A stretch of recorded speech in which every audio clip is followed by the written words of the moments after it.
A draw for Arsenal, 1 point is at least not a bad one. Well, it's a bad one in this aspect, seriously.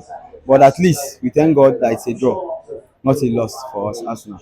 Before now, what were you thinking? Are you thinking that you will come to Anfield and then get the 3 points?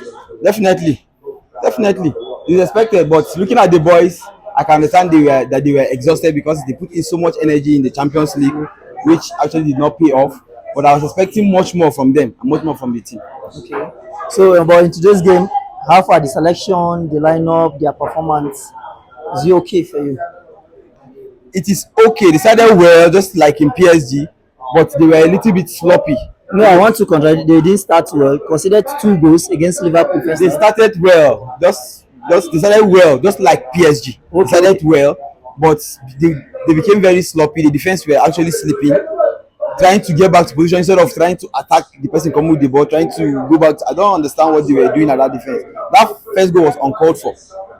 Truly, it was uncalled for. Okay. Yes. Now, Arsenal 68 points, second on the table. We play Newcastle. Well, I don't see this as because I know that by now their spirit is seriously down because of not being able to qualify for the Champions League final. Their spirit is being down. So I don't really see much of an energy putting Arsenal against Newcastle. So, what are you expecting in the match? A draw or lose for Arsenal? I'm expecting a draw from Arsenal. Okay. I'm expecting a draw. If possible, a loss because the way we are playing, the way just it's just as in I don't know what I told them in the second half of this game. They actually came on with the spirit that they want to actually play, and they got the result. But sometimes coaches go wrong. No matter how good you are, you definitely go wrong with your substitutions. Merino was actually tired. He was exhausted because he played.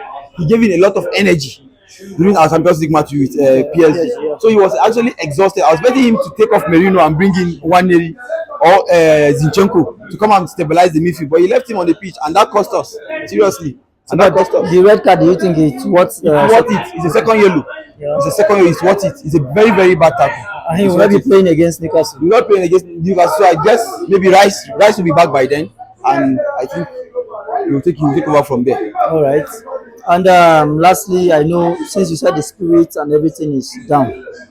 Now, what do you think really happened throughout this season that made Arsenal not even win the Premier League and that of the being at final at the Champions League, Well, I think it's just one decision, which is which is getting a top striker, because the burden of the team was put on Saka. So looking at how teams play Saka these days, you have to relieve the burden from him. Bring in someone who is also top class, who also deviates the attention of other players and other defenders. Whenever Saka has the ball, you see 2, 3 players on him, and he's not a magician to pass. And that burden has been catching up with him. Odegaard is someone who needs to also rest. You have one area on the bench. He's not there to just be collecting salary. Put him also, try him, put him in that position. They play the same position, the same style of football. One area is a bit quicker.